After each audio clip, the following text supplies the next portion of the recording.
ನಾವು ನೋಡಿದ್ರೆ 50 rupees 100 ರೂಪೀಸ್ಗೆ credit app ಅಲ್ಲಿ ಟ್ರೈ ಮಾಡಿದ್ದು. ಆದ್ರೆ ಇನ್ಕಮ್ ಟ್ಯಾಕ್ಸ್ ಅವರು on time self assessment tax payment ಮಾಡಿದ್ರು ಕೂಡ ಇಂಟ್ರೆಸ್ಟ್ ಕಲೆಕ್ಟ್ ಮಾಡ್ತಾ ಇದ್ದಾರೆ. ನಿಮ್ಗಿದು ಗೊತ್ತಿದೆಯಾ? ಗೊತ್ತಿಲ್ಲ ಅಂದ್ರೆ ಈ ವಿಡಿಯೋನ ಕೊನೆ ತನಕ ನೋಡಿ. ಇನ್ಕಮ್ ಟ್ಯಾಕ್ಸ್ ಅಲ್ಲಿ ಅಡ್ವಾನ್ಸ್ ಟ್ಯಾಕ್ಸ್ ಅಂತ ಒಂದು ಕಾನ್ಸೆಪ್ಟ್ ಇದೆ. ಅಂದ್ರೆ ಫೈನಾನ್ಷಿಯಲ್ ಇಯರ್ ಅಲ್ಲಿ ನೀವು ಅರ್ನ್ ಮಾಡ್ತಾ ಇದ್ದಂಗೆ ನೀವು ಟ್ಯಾಕ್ಸ್ ಅನ್ನ ಅಡ್ವಾನ್ಸ್ ಆಗಿ ಗೌರ್ಮೆಂಟ್ ಕಟ್ಟಬೇಕು. ಇದೊಂಥರ EMI ಇದ್ದಾಗೆ 4 EMI ಸಿಗುತ್ತೆ, ವರ್ಷಕ್ಕೆ 4 ಸಲ ಕಟ್ತಾ ಹೋಗ್ಬೇಕು. ಯಾರಿಗಿದೆ ಅಪ್ಲೈ ಆಗುತ್ತೆ? ನೀವು ಒಂದ್ ವೇಳೆ ಎಂಪ್ಲಾಯಿ ಆಗಿದ್ರೆ ನಿಮ್ಮ ಎಂಪ್ಲಾಯರ್ ನಿಮ್ ಸ್ಯಾಲರಿಯಿಂದ TDS ಪ್ರತಿ ತಿಂಗಳು ಕಟ್ ಮಾಡ್ತಾರೆ. ಅಂದ್ರೆ ನಿಮ್ಗೊಂಥರ 12 months EMI ಸಿಕ್ಕಿದಾಗ ಟ್ಯಾಕ್ಸ್ ಪೇಮೆಂಟ್ ಮಾಡ್ಲಿಕ್ಕೆ. ಅದೇ ನೀವು ಎಂಪ್ಲಾಯಿ ಆಗಿದ್ದು ಅಡಿಷನಲ್ ಇನ್ಕಮ್ ಇದ್ರೆ ಅಥವಾ ನೀವು ಫ್ರೀಲಾನ್ಸರ್, ಕನ್ಸಲ್ಟೆಂಟ್ ಅಥವಾ ಸೆಲ್ಫ್ ಎಂಪ್ಲಾಯ್ಡ್ ಆಗಿದ್ರೆ ನಿಮಗೆ ಅವಾಗ ಅಡ್ವಾನ್ಸ್ ಟ್ಯಾಕ್ಸ್ ಕಾನ್ಸೆಪ್ಟ್ ಅಪ್ಲೈ ಆಗುತ್ತೆ.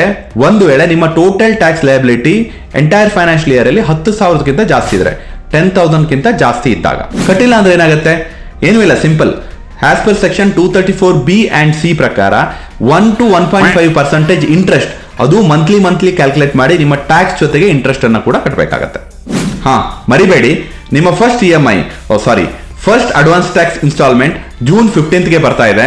ಸೊ ಕ್ಯಾಲ್ಕುಲೇಟ್ ಮಾಡಿ ನಿಮ್ಮ ಟ್ಯಾಕ್ಸ್ ಪೋರ್ಷನ್ ನ 15% ಅಷ್ಟನ್ನ ಬಿಫೋರ್ 15th ಮರೀದೆ ಪೇಮೆಂಟ್ ಮಾಡಿ. ಏನಾದರೂ ಡೌಟ್ ಇದೆಯಾ? ಕಮೆಂಟ್ ಬಾಕ್ಸ್ ಅಲ್ಲಿ ಹಾಕಿ.